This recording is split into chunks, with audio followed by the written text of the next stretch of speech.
I attended this church some years back. After the service, the pastor was to have a meeting with like the elders of the church. During the meeting, some of the elders were discussing behind while the pastor was talking. And the most amazing thing happened. The pastor used a microphone and stoned the elders. He needed to see these were matured men. The pastor was like a younger man. A friend told me of a story where a friend of his went out for evangelism and he met people beating a man. And then he felt like he should go and help, like stop them from beating the man. So when he went there, he stopped them. And then when I was asking them why they were beating the man, when they told him the reason why they were beating the man, my guy went and carried stick.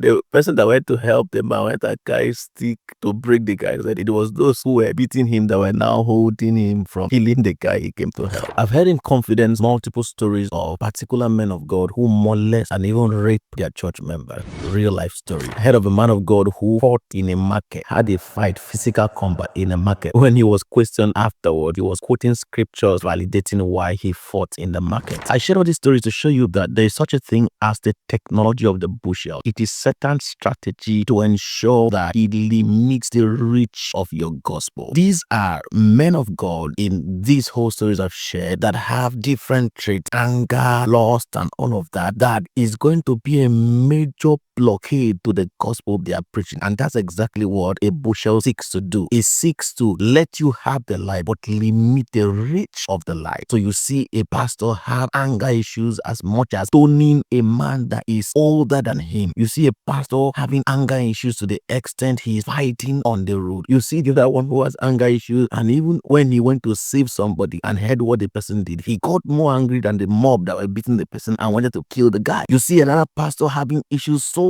much with lust that he rapes members of his church. How can you still reach out to the member you have raped? How can you still preach the gospel after fighting in the market? Satan's agenda, if he cannot quench your light, if he cannot take out your candle, he wants to ensure that the reach is limited. So he ladens you with different character traits. He ladens you with different weaknesses, different sinful tendencies that is going to ensure that your gospel is highly restricted. And of course, this begins with being comfortable with your bushel, being comfortable with those traits that Satan gives to you. People begin to say, this is who I am. People begin to say, this is my weakness. Weaknesses are now personalized. But I need you today to begin to pray and ask the Lord to dissociate you every character, every trait that does not look like him. Like the songwriter says, whatever doesn't look like you that is manifesting in me, take it away. That's the prayer I need you to pray today.